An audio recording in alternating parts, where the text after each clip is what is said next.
Hey everybody, what's up? I'm Kenny Stanford. It's July 2nd, and this is the Sunday vlog.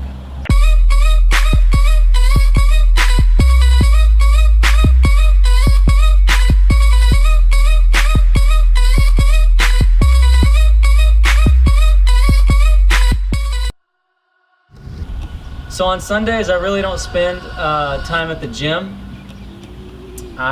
Sundays are my day to sleep in and recover and relax. I spend time with my family. We wake up, go to church together. I go to church at Life Foursquare in Angleton, Texas. It is the greatest church of all time. On Sundays, that's my day to relax and recover, so I thought I would use today's vlog to just kind of share with you guys a little bit about my story, where I come from, my background, and why I'm even on this journey that I'm on, and why I'm creating this vlog. So the story starts back in 2012. I was anything but athletic or fit. I had lost some weight. I was trying to do P90X, and I had started eating right. And to be honest, I really wasn't as disciplined or motivated as I needed to be to really get the results that I wanted. So some of my friends had done a Tough Mudder, and they had been talking about it, and for a while it was all they were talking about. And so it kind of intrigued me and kind of interested me. So I looked it up online and did some research, and I was like, okay, this thing isn't competitive. And that kind of turned me off about it. I didn't see the excitement in just going to run in the mud, just to run in the mud. For me, I wanted that element of competition. So I got online again and did some research, and there were actually quite a few of these races, but the one that kept popping up that really caught my attention was the Spartan race. At the time, 300 was one of my favorite movies and still is today. There was a video on the homepage of the Spartan race website. It was like the most epic footage that I've ever seen of a Spartan race, even still to date. And it had a speech over the top of the race by Eric Thomas, Eric the hip hop preacher. And in his speech, he talks about how you have to want it as bad as you want to breathe. He said, I got a question for you. He told the guy, he said, when you want to succeed as bad as you want to breathe, then you'll be successful. I don't know how many of y'all got asthma in here today, but if you ever had an asthma attack before, you short of breath, SOB, shortness of breath, you wheezing. The only thing you trying to do is get some air. You don't care about no basketball game. You don't care what's on TV. You don't care about nobody calling you. You don't care about a party. The only thing you care about when you're trying to breathe is to get some fresh air. That's it. And when you get to the point where all you want to do is be successful as bad as you want to breathe, then you'll be successful.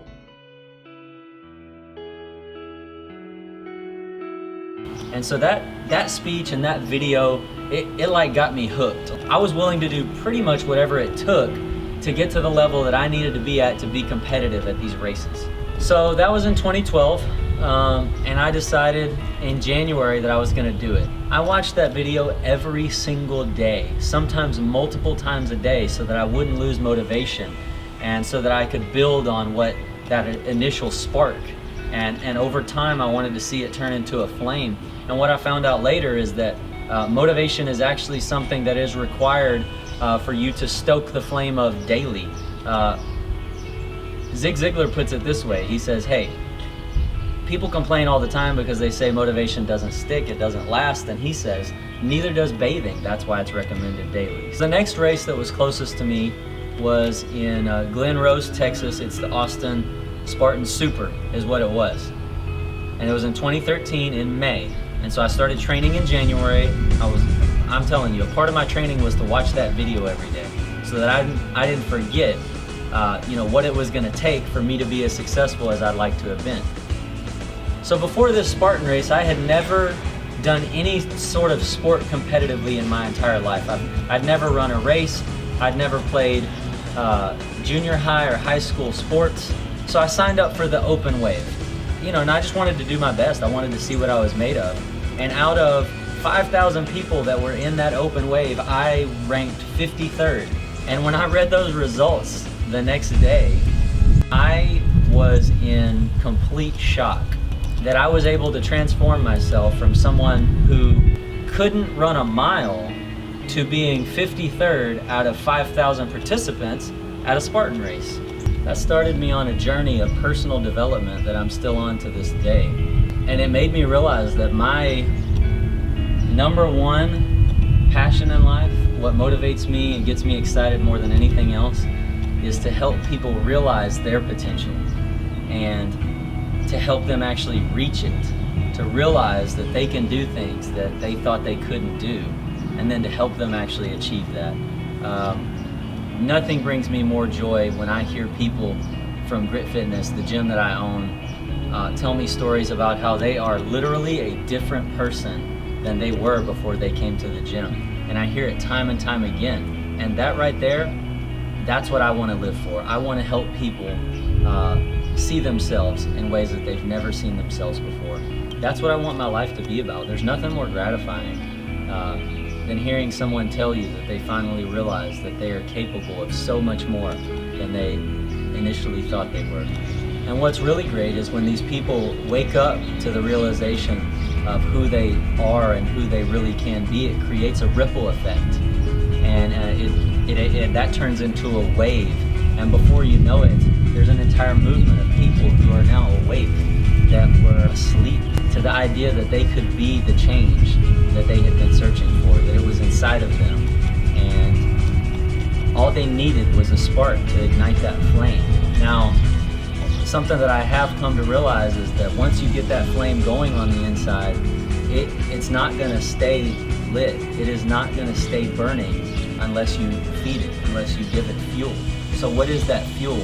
I found that a great fuel for the fire that burns inside of us, the motivation and the passion, is reading books.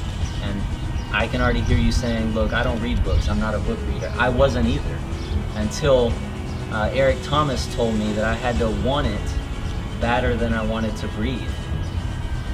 When I looked at it from that perspective, reading books didn't seem all that bad anymore. If you're wondering, if you're wanting to start this journey of self-development and you're not quite sure where to start, what books you might need to read, I can give you some suggestions. So the number one book that really changed the way that I think is called The 7 Habits of Highly Effective People by Stephen Covey.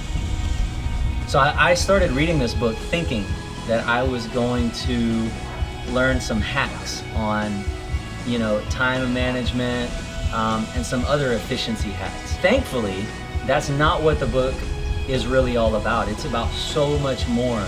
And I've actually posted a link in the description of this video to a review of the book so you can kind of get an idea of what it's about. And I really hope that you'll pick it up and read it. One great way to get books consumed is through audio. I use the Audible app on my Android device. I know iTunes has books on it as well. So download the book and listen to it. I listen to books while I'm mowing, while I'm running, while I'm riding in my car. Another great book is The Obstacle is the Way by Ryan Holiday. So there's a quote that kind of sums this book up by Marcus Aurelius. It's, "The impediment to action advances action. What stands in the way becomes the way." And so it's this idea that what happens to us, we have no control over.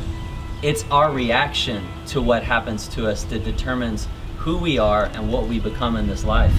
And everybody's on a level playing field when you look at it that way. It's not what happens to you, but how you react to what happens. It's a great book, and it will shift your perspective on how you view your problems and things that you consider obstacles that are in your way and keeping you from reaching your goals. You'll view them in a new light after reading this book. I've also posted a link to a book review on this book as well, so take a look at that. It's in the description. All right, guys, I hope our time together today was helpful for you. Please, again, if you liked what you saw, I'm going to ask you to subscribe, like the video, and then share it with your friends. And I'll see you back here again tomorrow. Thanks for your time.